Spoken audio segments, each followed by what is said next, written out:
और जब उधर खोला तो उधर इंसान का वो पैर का हड्डी नहीं होता, लाइक घुटने से थोड़ा सा नीचे का वो लंबा हड्डी वो निकला। और फिर एक वो पिग टाइप का निकला, ब्लैक कलर का पिग, वो भागते हुए बैक गेट से बाहर चला गया। वो जमीन से खोदते हुए उधर से देखा, हम तो बिलीव ही नहीं कर रहे। जय श्री राम दोस्तों, आप सभी का स्वागत है अक्षय वशिष्ठ चैनल पर। इस चैनल पर मैं अक्षय वशिष्ठ आपको ऐसे पैरानॉर्मल इंसिडेंट और एक्टिविटीज़ के बारे में बताता हूँ जो कि हमारे फॉलोअर और सब्सक्राइबर हमारे साथ शेयर करते हैं। इंस्टाग्राम आईडी, जीमेल आईडी और अब एक ऐसा फ़ोन नंबर जो कि आप स्क्रीन पर देख सकते हैं। तो कभी आपके साथ कोई पैरानॉर्मल इंसिडेंट हुआ हो, आप उसे रिकॉर्ड करके भेज सकते हैं। मैं अक्षय वशिष्ठ उसे नैरेट करूँगा अपनी आवाज़ में। आगे बढ़ने से पहले एक बार धन्यवाद जो हमारे इंस्टाग्राम, यूट्यूब को आप इतना प्यार दे रहे हैं। इसी तरीके से आपको हमारे फेसबुक को भी प्यार देना है। हमारा फेसबुक का यूज़र नेम है अक्षय वशिष्ठ हॉरर, और अगर आप उसे फाइंड नहीं कर पा रहे तो हमारे डिस्क्रिप्शन में लिंक है, आप उसे यूज़ करके फॉलो कर सकते हैं। ये जो रियल इंसिडेंट हम आपके सामने लेके आते हैं, ये आप में से ही कुछ लोग हैं जो हमसे शेयर करते हैं, जो नहीं चाहते कि आगे आने वाली जनरेशन इन चीज़ों की गलती करे और परेशान हो। कहीं ना कहीं भेजने वाले लोग अपनी ज़िंदगी में बहुत ज़्यादा परेशान चल रहे हैं या फिर कभी ना कभी परेशान रहे हैं, तो आप इनसे सीख ले सकते हैं। आज का जो रियल इंसिडेंट है वो बहुत ही ज़्यादा खौफनाक और बहुत ही ज़्यादा भयानक है। अगर आप इसे आखिरी तक देखेंगे तो आपको बहुत कुछ सीखने को मिलने वाला है। कैसे अपनों पर धाक लगाए बैठे होते हैं कि कब जो है उन्हें काट के रख दे। इस पूरे रियल इंसिडेंट में आपको इतना कुछ सीखने को मिलने वाला है। इमेजिन कीजिए कि आप एक घर में रहते हैं जिसमें मुश्किल से 7 से 10 मेंबर्स हैं, लेकिन आपके घर में हर तरफ कुछ ना कुछ पोजेशन का केस हो रहा है और आपको पता है किसी अपने का हाथ है, लेकिन आप उसे पकड़ नहीं पा रहे। और जब आप बिल्कुल उस गुत्थी सुलझाने के मौके पर आते हैं, तब आपके सामने एक ऐसा सच खुलता है जिसको देखने के बाद, सुनने के बाद आपके पैरों तले ज़मीन खिसक जाती है। दीक्षा ने अपनी रिकॉर्डिंग में बताया कि अक्षय भाई, मेरे पिताजी इंजीनियर थे। जब दीक्षा पैदा नहीं हुई थी, उनके पापा की पहले ही एक शादी हो चुकी थी। शादी का जो रीज़न था वो होता है ना कि बुज़ुर्ग आपस में एक डिसीज़न बना लेते हैं कि ज़मीन के चक्कर में या फिर कोई ना कोई कॉम्प्रोमाइज़ करने के चक्कर में दीक्षा के पापा की शादी करा दी थी एक ऐसी लड़की से जिसको दीक्षा के पापा ने आज तक देखा भी नहीं था।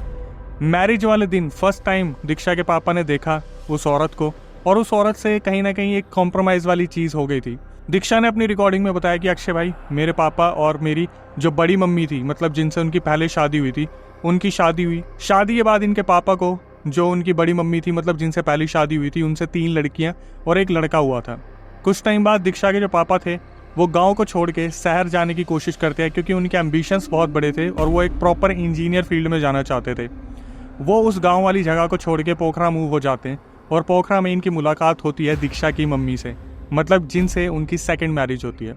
सेकंड मैरिज होने के बाद उन्होंने अपनी ज़िंदगी में बहुत सारे स्ट्रगल्स देखे, क्योंकि अपनी फैमिली को इस चीज़ के लिए एग्री करना कि उन्होंने सेकंड मैरिज की है या वो करने जा रहे हैं, और फर्स्ट मैरिज से उन्हें ऑलरेडी 4 बच्चे थे। कैसे न कैसे दीक्षा के जो पापा थे उन्होंने अपने मम्मी पापा को मना लिया इस चीज़ को लेके कि वो सेकंड मैरिज करना चाहते, क्योंकि फर्स्ट मैरिज जो हुई थी वो एक कॉम्प्रोमाइज़ थी, बिना दिखाए उनसे शादी करवाई गई थी, और वो काफ़ी छोटे थे, शायद उनका बाल विवाह रहा होगा उस टाइम पर। दीक्षा के पापा ने दूसरी मैरिज की और वहाँ से 2 बच्चे हुए। सबसे पहले दीक्षा, जिन्होंने पूरा रियल इंसिडेंट बताया, उसके बाद उनका एक छोटा भाई। दीक्षा ने बताया कि अक्षय भाई, मेरे पापा ने सारे बच्चों को, सारी रिस्पॉन्सिबिलिटी को एक साथ लिया। दीक्षा ने बताया कि मेरे पापा की 6 संतानें हो गई। पहली मम्मी से 4 बच्चे, और जो मेरी मम्मी है उनसे 2 बच्चे, मतलब ये और इनके छोटे भाई। इनके पापा ने सारी रिस्पॉन्सिबिलिटी निभाई। 2 बड़ी बहनों की शादी कराई, मतलब जो पहली मम्मी से 4 बच्चे थे उसमें जो 2 लड़कियां थी उनकी शादियां करवाई। पैसा अच्छा खासा खर्च होता था, लेकिन इनकम इतनी जनरेट नहीं हो पाती थी। बाय प्रोफेशन दीक्षा ने बताया कि मेरी जो मम्मी है वो अभी डेंटिस्ट है, और दीक्षा के साथ ये पूरा रियल इंसिडेंट हुआ 2019 में, जहाँ पर वो सिर्फ और सिर्फ 7th क्लास में थी। दीक्षा ने बताया कि अक्षय भाई, मेरे दादा दादी, मतलब मेरे पापा के मम्मी और पापा पहले वाली मम्मी के पास रहते थे, मतलब जो पहले वाइफ थी उनके साथ रहते थे, और उनके बच्चों का सारा ध्यान उन्हीं ने रखा था। जबकि दीक्षा के पापा और मम्मी हमेशा शहर की तरफ रहे थे, वो दीक्षा और उनके छोटे भाई का ध्यान रखते थे। दीक्षा ने अपनी रिकॉर्डिंग में बताया कि अक्षय भाई, हमारे परिवार में कभी किसी चीज़ की कमी नहीं रही। मतलब ये लोग कभी जब अपनी पहले परिवार में जाया करते थे, गाँव में जाया करते थे मिलने के लिए, तो इनमें काफ़ी अच्छा प्यार था। जो बड़ी मम्मी थी वो भी बच्चों को बहुत प्यार करती थी, जो दूसरी मम्मी थी वो भी आपस में सब कुछ घुल मिल के रहते थे, परिवार में किसी चीज़ की कमी नहीं थी। लेकिन जब दीक्षा 7वीं क्लास में आई, काफ़ी छोटी थी वो, और ये लोग शहर में रहते थे, तभी 1 साल के अंदर अंदर दीक्षा के जो दादा दादी थे वो एक्सपायर हो गए। बड़ा ही अजीब माहौल हो गया, और इन्होंने ये डिसाइड करा कि जहाँ पर ये अभी रह रहे हैं शहर में, वहाँ पर ये रेंट दे के रह रहे हैं, तो क्यों ना हम अपने गाँव वाले घर में परमानेंटली मूव हो जाएं और पूरी फैमिली एक साथ रहे। लेकिन दीक्षा ने बताया कि शायद अक्षय भाई मेरे पापा का ये सोचना अपना सबसे बड़ा गलत डिसीजन था और ये नहीं पता था कि ये सब मौत के मुंह में जाने वाले हैं। दीक्षा ने बताया कि अक्षय भाई, मैं, मेरे मम्मी पापा और मेरा छोटा भाई हम गांव में मूव हो गए। दीक्षा ने गांव वाले घर का पूरा नक्शा बताया कि अक्षय भाई हमारा 3 मंजिल का घर था। ग्राउंड फ्लोर, फर्स्ट फ्लोर हम लोगों ने रेंट पे दे रखे थे। सेकंड फ्लोर पे मैं और मेरी फैमिली रहती थी। थर्ड फ्लोर पे जो बड़ी मम्मी थी और उनकी बेटी रहा करती थी। बेटे को ऑस्ट्रेलिया भेज दिया गया था। अब ये एक बहुत बड़ा क्वेश्चन उठता है कि ऑस्ट्रेलिया क्या करने गया, कैसे गया, किसने भेजा। दीक्षा ने बताया कि अक्षय भाई मेरी बड़ी मम्मी से जो बच्चा हुआ था, जो सबसे छोटा वाला भाई था, वो पढ़ने में बहुत ही ज़्यादा टैलेंटेड था, लेकिन बड़ी मम्मी के पास इतने पैसे नहीं थे। जिस फैमिली से वो बिलोंग करती थी उनके पास भी इतने पैसे नहीं थे कि उसे हायर एजुकेशन के लिए किसी अच्छे स्कूल में पढ़ाया जाए। तो दीक्षा की मम्मी ने, जो डेंटिस्ट हुआ करती थी, उन्होंने अपने ससुराल से जो जेवर वगैरह लेके आई थी, ज्वेलरीज लाई थी, उन्हें बेचकर बड़ी वाली मम्मी के लड़के को ऑस्ट्रेलिया भेजा और वहाँ पर वो प्रॉपरली ऑस्ट्रेलिया में पढ़ा करता था। दीक्षा ने बताया कि अक्षय भाई 1 हफ्ते तक तो बिल्कुल ठीक रहा सब कुछ, हमारे घर में कोई दिक्कत नहीं थी, लेकिन 1 हफ्ते बाद अचानक से बड़ी मम्मी का रवैया बदल गया। जैसे उन्हें हमें वहाँ पर रहते हुए देख या खुश होते हुए देख बहुत जलन होने लगी। पापा ऑफिस जाते थे, मम्मी ऑफिस जाती थी, लेकिन जब वो लोग वापस आते थे तो बड़ी मम्मी उनसे बेवजह लड़ा करती थी।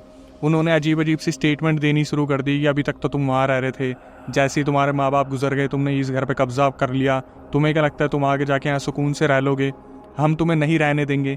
ये बड़ी मम्मी सबके सामने बोला करती थी। दीक्षा ने बताया कि अक्षय भाई मेरे जो पापा है ना, उनका हमेशा से एग्रेशन लेवल बहुत ज़्यादा रहा है। मतलब क्योंकि वो अपने पैरों पे स्टैंड हुए, उन्होंने सब कुछ खुद करा, सारे खर्चे मैनेज करे, तो वो किसी की सुना नहीं करते थे। तो जो बड़े पापा थे और जो बड़ी मम्मी थी, उनकी बहुत बहसाबासी हुआ करती थी। हालांकि दीक्षा ने बताया कि मेरी मम्मी, मैं और मेरा छोटा भाई हम कभी लड़ाई के बीच में नहीं आते थे।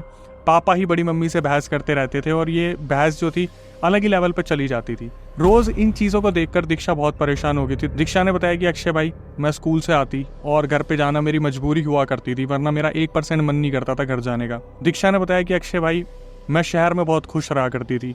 यहाँ वापस आके जैसे मैं इतना ज़्यादा घुट गई थी, इतना ज़्यादा बंद गई थी कि मैं किसी से बात करना पसंद नहीं करती थी। मैं चिड़चिड़ी हो गई थी। ये लड़ाइयाँ दिन पे दिन बढ़ती गई। दीक्षा ने बताया कि एक दिन वो 2nd फ्लोर पे अपने मम्मी पापा के साथ बैठी हुई थी, सब खाना खा रहे थे। अचानक से उनकी बड़ी मम्मी को पता नहीं क्या होता है और वो अचानक से चिल्लाना शुरू करती है कि बचाओ बचाओ, ये आदमी मुझे मारने पे तुला हुआ है, ये मुझे रोज़ मारता है, बचाओ। इनकी बड़ी मम्मी ने चिल्ला कर पूरे मोहल्ले को इकट्ठा कर लिया। दीक्षा ने बताया कि ये सब होते देख उनके पापा इतने ज़्यादा एग्रेसिव हो गए, वो सीधा उनके पास गए और बोले कि तुम हमारी लाइफ से क्या चाहते हो। तो उनकी बड़ी मम्मी ने बोला कि इस घर को छोड़ के यहाँ से चले जाओ हमारे हाल पर, और तुम्हें पैसे भी देने पड़ेंगे, तुम हमारा ध्यान भी रखोगे, लेकिन इस घर में तुम वापस मत आना, जैसे तुम पहले गए थे वैसे ही चले जाओ। इतनी ज़्यादा बहस हुई, मोहल्ला इकट्ठा हो गया। मोहल्ले ने दोनों पक्ष के लोगों को समझाया, मतलब बड़ी मम्मी को और पापा को बहुत मुश्किल से समझाया और रिलैक्स कर दिया।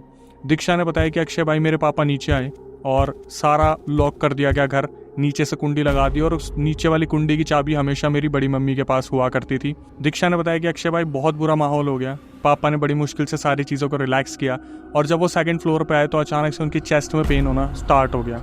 दीक्षा ने बोला कि मैं और मेरी मम्मी समझ गए थे कि हार्ट अटैक आया या कुछ ना कुछ बहुत ऐसी चीज़ हुई है जो हाथ से बाहर निकलने वाली है। दीक्षा ने बताया कि नीचे वाले गेट की चाबी ऊपर वाली मम्मी के पास थी। मैं फटाफट वहाँ भागी। दीक्षा ने बहुत आवाज़ें लगाई कि पापा को हार्ट अटैक आ रहा है, पापा की चेस्ट में पेन हो रहा है, प्लीज़ चाबी दे दो। लेकिन 3rd फ्लोर पे जो बड़ी मम्मी बैठी थी उन्होंने चाबी नहीं दी। इन्होंने क्या करा, दीक्षा ने नीचे गई और वहाँ पर एक ईंट पड़ी हुई थी, उससे उस गेट के दरवाजे को तोड़ा जो नीचे कुंडी लगी हुई थी और बाहर निकली। फटाफट से मम्मी को बोला फ़ोन करो और एम्बुलेंस को बुलाओ। एम्बुलेंस आती है, इनके पापा को लेके जाती है। हॉस्पिटल में पहुंचने के बाद वहाँ पर डॉक्टर एक ऐसी स्टेटमेंट देते जिसको सुनने के बाद बहुत हैरानी वाला माहौल हो गया। डॉक्टर ने बोला अगर आप सिर्फ 1-2 मिनट लेट हो जाते तो शायद हम आपके पापा को बचा नहीं पाते। पापा पूरी रात इनके आईसीयू में रहे जहाँ पर क्रिटिकल सिचुएशन थी और डॉक्टर आके बोलते कि बड़ी मुश्किल से इन्हें बचाया गया, क्योंकि इनके पापा को ऑलरेडी 2 हार्ट अटैक आ चुके थे जहाँ पर इनके पापा ने खुद को संभाल लिया था, लेकिन ये एक मेजर हार्ट अटैक था जिससे बचे थे। और डॉक्टर ने बोला कि अब अगर ऐसी टेंशन दोबारा आई तो शायद हम इन्हें बचा नहीं पाएंगे। सुबह आके डॉक्टर्स ने बोला कि ठीक है अभी ये आउट ऑफ डेंजर है, लेकिन फिर भी हम इन्हें जनरल वार्ड में रखेंगे और ऑब्जर्वेशन में एक दिन इन्हें अपने पास रखेंगे। दीक्षा ने बोला कि मेरी मम्मी और मैं छोटे भाई को सुलाकर हम हॉस्पिटल में रहा करते थे। 2-3 दिन ये हॉस्पिटल में रहे, उसके बाद डिस्चार्ज के बाद इनके पापा घर पे आ गए। इनके पापा ने सबसे बात करना बंद कर दिया, वो सिर्फ अपने काम पे जाते और वापस आ जाते। उसी दौरान इनके पापा की नई जॉब लगी, प्रिंसिपल बन गए वो स्कूल के, क्योंकि हाईली एजुकेटेड इनके पापा हुआ करते थे उस टाइम के। धीरे धीरे चीज़ें ठीक होने लगी और दीक्षा ने बताया कि 7वीं क्लास जब उनकी निकली उसके बाद वो 8th क्लास में आ गई, जहाँ पर लॉकडाउन लग गया। लॉकडाउन लगने के बाद घर में ऐसी सिचुएशन रहा करती थी, लेकिन बड़ी मम्मी को भी शायद ये पता था कि मेरे पापा को कहीं ना कहीं हार्ट अटैक आया था और अगर पंगे लिए गए तो उनको भी खर्चे के पैसे नहीं मिलेंगे। तो बड़ी मम्मी ने अपने आप को शांत कर लिया, लेकिन ये शांति बहुत देर की नहीं थी। लॉकडाउन के दौरान उन्होंने अपने घर से सारी तैयारी की, पेपर्स वेपर्स दिए, फिर वो दोबारा 9th क्लास में पहुंच गई। 9th क्लास में उन्होंने अच्छे से पढ़ाई की, उसके बाद वो 10th में आ गई। दीक्षा ने बताया कि अक्षय भाई 2-3 साल जिंदगी के बड़े सुकून से निकलने की कोशिश की गई, लेकिन फिर जब वो 10th क्लास में आ गई तो दीक्षा ने बताया कि मुझे पता नहीं क्या हो गया। मैं स्कूल जाती लेकिन मैं किसी से बात भी नहीं करती थी। मैं एक फूडी पर्सन हुआ करती थी, लेकिन मेरे को खाना पसंद नहीं आता था। दीक्षा ने बताया कि मैं और लड़कियों से थोड़ी सी फैटी हूँ, लेकिन मेरे को जितना खाना अच्छा लगता था मैं उतना ही दूर जा रही थी खाने से। जब वो 10th क्लास में आ गई, बोर्ड्स वगैरह की तैयारी चल रही थी, दीक्षा ने बताया कि अक्षय भाई हमारे साथ ऐसा होता था कि जैसे हमें अगर कपड़े सुखाने हैं तो हमें छत पे ही सुखाने पड़ेंगे, लेकिन जब मम्मी कपड़े छत पे सुखा के आती और रात को कलेक्ट करने के लिए जाती है, शाम को कलेक्ट करने के लिए जाती, तो उन कपड़ों की पोजीशन चेंज हुआ करती थी और कभी कभी वो कपड़े फटे हुए मिलते थे। रेफरेंस के लिए एक फ़ोटो दी है, आइए उस फोटो को देख लेते हैं। इस फोटो को देखने के बाद आपको पता चल रहा होगा कि जैसे दीक्षा खुद भी अगर ऊपर कपड़े लेने जाती थी या उनकी मम्मी जाती थी तो उनके नए नए कपड़े वहाँ पर फटा मिला करते थे। इस बात पे काफ़ी बहसाबासी हुआ करती थी, लेकिन फिर भी ये जो दीक्षा की मम्मी थी, दीक्षा थी, हमेशा शांत रहा करते थे इस चीज़ को छोड़ के कि इंसान की जान से बढ़ के क्या होगा, ये कपड़े तो क्या ही होंगे, छोटी मोटी चीज़ें होती रहती है, पता नहीं कौन कर रहा है, शायद कोई जानवर हो, लेकिन कहीं ना कहीं सबको अंदाज़ा था कि कौन करने वाला है। दीक्षा ने बताया कि ये चीज़ें तो लाइफ में चली रही थी, लेकिन जब वो 10th क्लास में आई तो उनका जिस दिन बर्थडे था वो स्कूल में थी और उनकी जो फ्रेंड्स थी उन्होंने शायद प्लान किया था कि वो दीक्षा के लिए कुछ गिफ्ट लेके आएंगे, लेकिन दीक्षा को बताएंगी नहीं, वो उनके बैग में रख देंगी। तो दीक्षा के जन्मदिन वाले दिन जो उनकी फ्रेंड थी वो उनके बैग में गिफ्ट रखने के लिए आगे बढ़ती है और जब बैग खोलती है तो वहाँ पर देखती है कि एक डायरी रखी है। ये डायरी उनके लिए बहुत नई थी क्योंकि दीक्षा अपनी बेस्ट फ्रेंड से कुछ भी छुपाती नहीं थी। दीक्षा की जो फ्रेंड थी वो वहाँ से उनकी डायरी निकालती है, गिफ्ट उनके बैग में डालती है, उस डायरी को पढ़ना शुरू करती है। तो उस डायरी के अंदर बहुत ही ज़्यादा अनयूजुअल इमेजेस बनी हुई थी, गोस्ट की, स्पिरिट्स की, चुड़ैल की, अजीब अजीब सी आकृति बनी हुई थी वहाँ पर। उनकी फ्रेंड इतना डर गई उस डायरी को देखने के बाद, वो वहाँ पर बुरी तरीके से रोने लगी। जब दीक्षा क्लास से बाहर थी तो टीचर देखकर वहाँ पर आती है कि क्या हुआ है, रोना पीटना क्यों चल रहा है, क्यों उनकी फ्रेंड रो रही है। तो जब वो डायरी देखती है टीचर, दीक्षा की तभी क्लास में एंट्री होती है और दीक्षा ने बताया कि वहाँ पर उनके अंदर एक अजीब सा पोजेशन आ गया, जहाँ पर उन्होंने अपनी टीचर से वो डायरी छीनकर सब पे चिल्लाना शुरू कर दिया। उनकी टीचर ने बड़ी मुश्किल से उन्हें शांत कराया, उन्हें बैठाया और तसल्ली दी कि किसी ने इस डायरी को देखा नहीं है, हम जस्ट ये देख रहे थे कि आउट ऑफ सिलेबस बुक तुम्हारे बैग में कहाँ से आ गई। दीक्षा ने बताया कि अक्षय भाई मैं बड़ी मुश्किल से शांत हुई, मैं अपने घर आई, मेरे मम्मी पापा ने मेरा बर्थडे सेलिब्रेट किया और मुझे उस दिन गिटार गिफ्ट में दिया जो कि मुझे बहुत ही ज़्यादा पसंद था। लेकिन दीक्षा की लाइफ में शायद ऐसी चीज़ें जुड़ चुकी थी जिससे वो अनजान थी, जो आगे जाके उनकी पूरी ज़िंदगी बुरी तरीके से दहलाने वाली थी। दीक्षा ने बताया उनके जन्मदिन वाले दिन के हादसे के बाद उनकी तबीयत बहुत ज़्यादा ख़राब रहने लगी। धीरे धीरे उनकी तबीयत इतनी ज़्यादा ख़राब होने लगी कि वो 21 दिन तक स्कूल नहीं जा पाई। स्कूल से फॉलोअप के लिए कॉल आता था तो ये बता देते थे कि बच्ची की तबीयत बहुत ज़्यादा ख़राब है। इन्होंने अलग अलग हॉस्पिटल्स में दिखाया जहाँ पर डॉक्टर देखते बता देते कि इन्हें मेंटली डिप्रेशन है, ये किसी चीज़ से परेशान चल रही है, इसका इलाज सिर्फ ये है कि इन्हें शांति में रहने दिया जाए। 21 दिन हो गए थे, फिर उसके बाद 30 दिन हो गए, लेकिन दीक्षा जो थी वो अपने स्कूल तक नहीं पहुँच पाई और उनकी तबीयत बहुत ज़्यादा ख़राब होने लग रही थी। उनका वज़न कम नहीं हो रहा था, बढ़ रहा था बिना कुछ खाए। और दीक्षा इस चीज़ से परेशान थी कि मेरा जो वेट है वो इतना ज़्यादा फैलता कैसे जा रहा है, जबकि वेट कम होना चाहिए था। तो दीक्षा ने बताया कि अक्षय भाई जब मैं हॉस्पिटल जाती थी वहाँ पर दुनिया भर के टेस्ट होते थे, इतने ज़्यादा खर्चा होता था। ये बात धीरे धीरे फैलने लगी हमारे रिलेशंस में कि दीक्षा के ऊपर इतना ज़्यादा पैसा खर्च हो रहा है। तो जो दीक्षा की मम्मी थी, मतलब उनकी नानी जी, वो फ़ोन करती है घर पे और बताती है कि तुम इतना सारा पैसा खर्च कर रहे हो, इसे किसी तांत्रिक को, किसी मौलवी को, किसी बाबा को दिखवा क्यों नहीं लेते, क्योंकि अगर वहाँ कोई दिक्कत नहीं निकल के आ रही तो एक बार वहाँ भी दिखवा लो। इनके पापा प्रिंसिपल थे, मम्मी डेंटिस्ट थी, तो उनको कहीं ना कहीं इस चीज़ पर बिल्कुल भी बिलीव नहीं था। लेकिन फिर भी नानी के इतने बोलने पर जो उनके पापा है वो एग्री करते हैं और उनकी नानी ही जो है एक मौलवी का नंबर देती हैं। तो ये अपनी बेटी को एक मौलवी के पास लेके जाते हैं। तो मौलवी वहाँ पर बैठे होते हैं और वो यही बोलते हैं अगर इनके ऊपर कुछ होगा तो ये अभी यहाँ पर बेहोश हो जाएंगी और फिर इनका जो भी ड्रामा है वो हमारे सामने स्टार्ट हो जाएगा। दीक्षा ने बताया कि अक्षय भाई मुझे बस इतना पता है। मैं वहाँ पर जाके बैठी और मेरे जैसे 3-4 लोग और भी बैठे हुए थे जो मुंह नीचे करके बैठे थे। दीक्षा ने बताया कि अक्षय भाई मुझे कब नींद आ गई मुझे पता ही नहीं चला, और जब मैं उठी तो मैंने पहली बार ज़िंदगी में अपने पापा को अपने सामने रोता हुआ देखा। मतलब उसके बाद जो था, दीक्षा को घर आने के बाद पता चला कि उनके अंदर कोई स्पिरिट है, कोई ना कोई ऐसी स्पिरिट है जो उनको टेक ओवर कर रही है। उनका जो पूरे फैमिली का शक था वो बुरी तरीके से टूट गया था, क्योंकि उन्हें लग रहा था कि अगर इसके अंदर ऐसा कुछ होगा तो वो बड़ी मम्मी का करा होगा। लेकिन यहाँ पर एक नई ही गुत्थी सुलझ के आती है। एक्चुअली में इनके जो दीक्षा के पापा थे, इनकी एक बड़ी बहन थी जो काफ़ी टाइम पहले बचपन में ही गुजर गई थी, क्योंकि उन्हें कोई ऐसी बीमारी थी जिसका इलाज नहीं था और कहीं ना कहीं वो इनको पोजेस करके बैठी थी। दीक्षा को बाद में पता चलता है, उनके मम्मी पापा बताते कि बेटा जब हम आपको वहाँ लेके गए थे तो आप बार बार जो है बुआ की आवाज़ में बोल रहे थे कि मैं इससे बहुत प्यार करती हूँ, मुझे इसके ऊपर छोड़ा गया है, मैं अपनी मर्ज़ी से नहीं आई हूँ और मैं इसी की बहन हूँ, मतलब उनके पापा की बहन हूँ, मतलब इनकी बुआ हूँ। तो वहाँ पर चीज़ें सुलझती नहीं है, क्योंकि उस मौलवी के पास शायद इतनी ताकत नहीं थी कि वो इन चीज़ों को इस तरीके से शांत करके बैठे।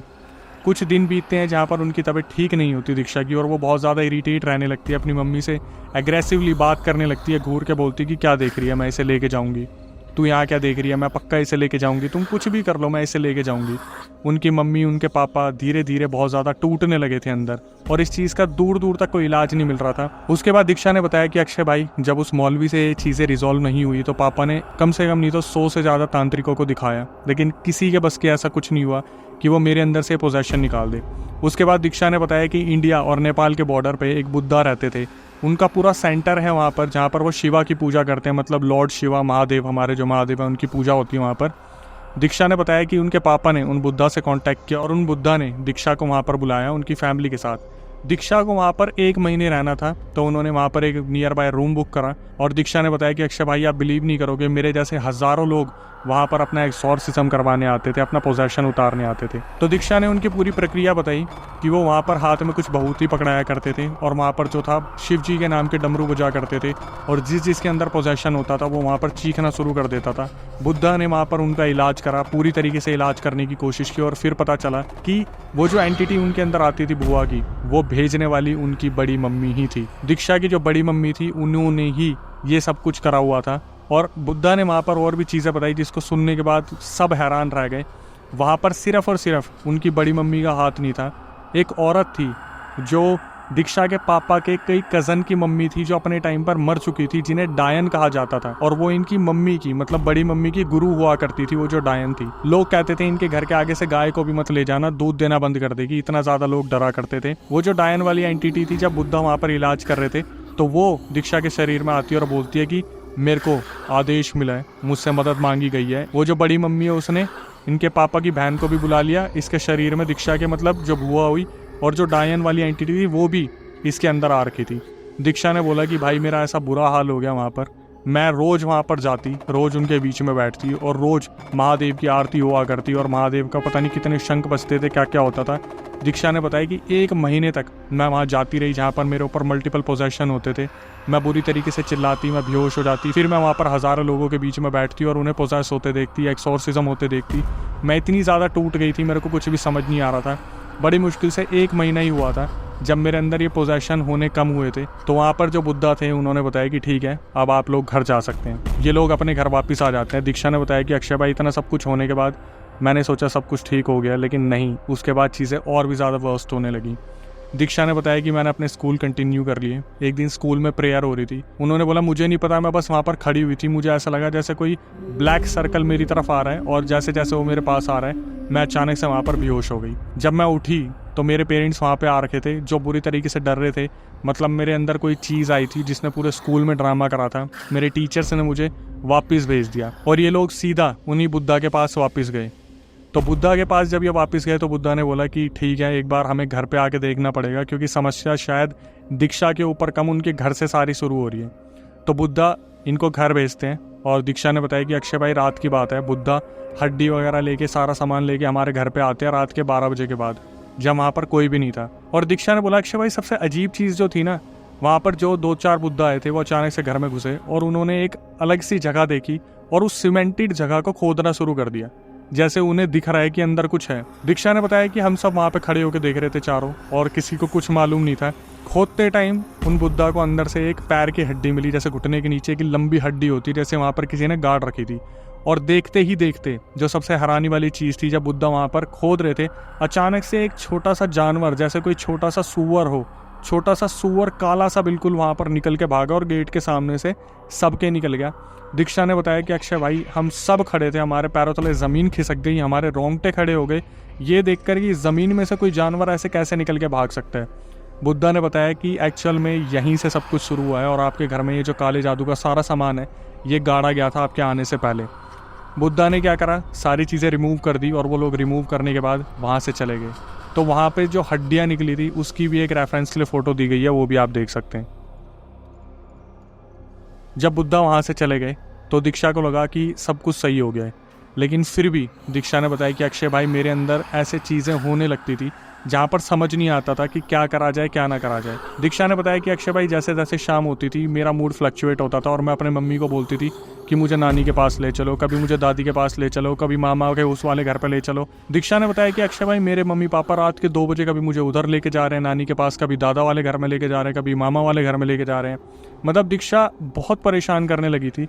तो एक दिन जब ये अपनी नानी के घर पे थी, अचानक से ये पूरी जीभ निकालती है और बाहर बोलती है कि मैं माता हूँ, काली माता, और मेरी पूजा करो। तो वहाँ पर सब उठ जाते हैं, उन्हें सही में लगता है कि काली माता जो है दीक्षा के शरीर में आ गई है इतनी लंबी जीभ निकालने के बाद। तो सब वहाँ पर पूछते कि माता आपके लिए हम क्या करें। तो सब टीका लगाने के लिए आगे बढ़ते हैं। तो वो बोलती है, मैं लाल टीका नहीं लगाऊंगी, मेरे काला टीका लगाओ, मैं काली माता हूँ। इनकी जो मम्मी थी दीक्षा की, वो लगा देती है टीका। उसके बाद जो नानी थी वो थोड़ा सा सोचती कि ऐसे कैसे काली माता आके काला टीका लगवा रही है। तो दीक्षा की जो नानी थी वो अचानक से बोलती कि आप ये गंगा जल धारण करो। तो वो काली माता बनने की जो एक्टिंग कर रही थी वो बोलती है, नहीं, मैं इसे कैसे धारण कर लूँ, मैं अभी अपने उस रूप में हूँ जहाँ पर मैं मदिरा पीती हूँ, मैं खून पीती हूँ, ये सब कुछ करती हूँ। उनकी जो नानी थी दीक्षा की, उन्होंने गंगा जल मारा, और अचानक से खुलासा होता है कि ये एंटिटी अभी भी इनके शरीर में है, वो अभी भी नहीं निकली। अब इसको देखने के बाद सब वहाँ बहुत ज़्यादा परेशान थे कि हम क्या करें क्या ना करें। तो इतना सब कुछ होने के बाद वहाँ पर सब परेशान हो जाते कि हमने इतना सब कुछ कर लिया, लेकिन लड़की अभी भी ठीक नहीं हुई है, और इसके 10th के बोर्ड्स भी आ रहे हैं, तो पता नहीं कैसे चीज़ें काम करेगी नहीं करेगी। तो इनके पापा क्या करते हैं, उन बुद्धा का फ़ोन करते हैं और बताते कि अभी भी ये जो है ठीक होके नहीं दी, अभी भी इसके अंदर पता नहीं किस किस की आत्माएं आ रही हैं। तो वो जो बुद्धा थे वो एक नंबर देते हैं एक मौलवी का, जो कि इंडिया बॉर्डर के थोड़ा सा अंदर जाके रहा करते थे, जिनकी कोई पहचान नहीं थी, जो किसी के सामने नहीं आया करते थे। और बुद्धा ने बोला, यही एक लौते मौलवी हैं जो आपकी बेटी को ठीक कर सकते हैं, तो आपको फटाफट इनको मौलवी के पास ले जाना चाहिए जो इंडिया में रहते हैं। दीक्षा ने बताया कि रातों रात मेरे पापा मम्मी मुझे मौलवी के पास ले गए, लेकिन उनका रास्ता उन्हें ढूंढना इतना मुश्किल था। वो अपनी कुटिया में सो रहे थे। दीक्षा ने बोला, जब मेरे मम्मी पापा मुझे वहाँ लेकर गए, वो सो रहे थे, उन्हें उठाया, वो आराम से बैठे, उन्होंने दीक्षा का हाथ पकड़ा, उनके पापा का हाथ पकड़ा और उनकी पूरी बैक स्टोरी बता दी। अभी तक इन लोगों को भरोसा नहीं हो रहा था, लेकिन जब इन्हें इतना सब कुछ सुनने को मिला कि इनके घर में ये सब कुछ हो रहा है, ऐसे हड्डी मिली, कोई जानवर भागा, तो इन्हें भरोसा हुआ कि ये सही जगह आए हैं। उसके बाद उन मौलवी ने दीक्षा को बोला कि बेटा इधर आके लेट जाओ, थोड़ी देर सो जाओ तुम। दीक्षा ने बोला कि अक्षय भाई, मैं उस घर में इतना रिलैक्स फील कर रही थी जैसे सारी एंटिटीज़ उनके घर के बाहर वेट कर रही है मेरा, मैं बहुत रिलैक्स थी। दीक्षा ने बताया कि मौलवी के बोलने पर मैं वहाँ पर लेटी, और अचानक से उन्होंने थोड़ा सा मेरा सूट ऊपर करा और मेरी कमर को उन्होंने जैसे चूसना स्टार्ट करा, और अपने मुंह से चूसते और पिंस निकालने लगते।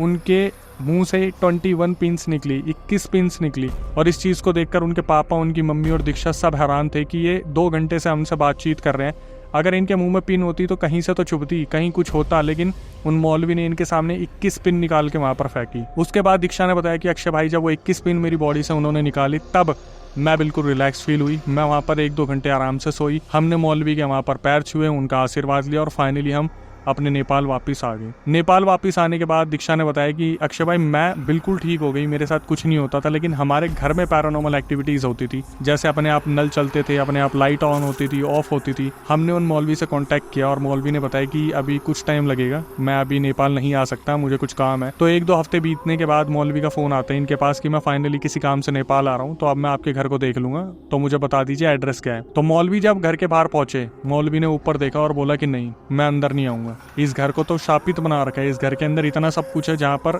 हर जगह कुछ ना कुछ गाड़ा हुआ है, आपके घर में पूरी तरीके से एंटिटीज़ को छोड़ रखा है, और छोड़ने वाली और कोई नहीं है। जो 3rd फ्लोर पे आपकी बड़ी मम्मी रहती है वही है। मौलवी से बहुत ज़्यादा रिक्वेस्ट की जाती है। उसके बाद मौलवी जो है, पहले तो घर में घुसने से पहले कोई वहाँ पे यज्ञ करते हैं, पता नहीं क्या हवन होता है क्या होता है। उसके बाद जब वो घर में जाते हैं तो 3 कीलें उन्होंने ठोकी, जो मैंने तो आज से पहले कभी नहीं देखी, लेकिन रेफरेंस के लिए हमें दीक्षा ने दी, तो अब आप वो देख लीजिए।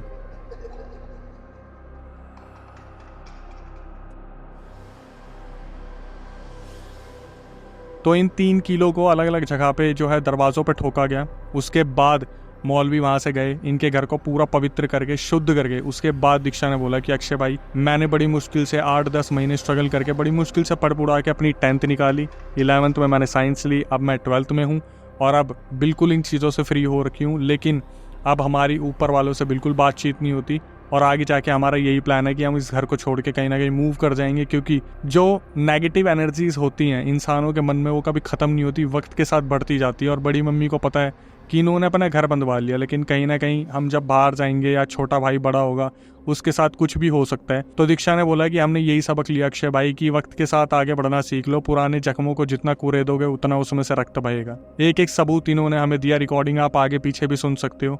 आखिरी में बस एक ही सलाह है कि भाई अब किस पे भरोसा करा जाए।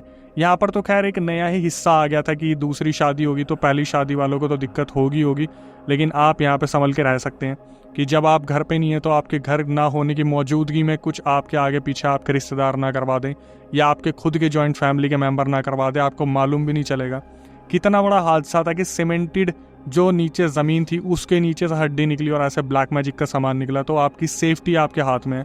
आखिरी में आके भाई मैं आपसे क्या चाहता हूँ, सिर्फ इतना चाहता हूँ कि हम पैरानॉर्मल अवेयरनेस वीडियो आपके लिए लाते हैं तो आप चैनल को सब्सक्राइब तो कर लो, बेल नोटिफिकेशन ऑन कर लो ताकि हमारा मोटिवेशन इसी तरीके से बना रहे।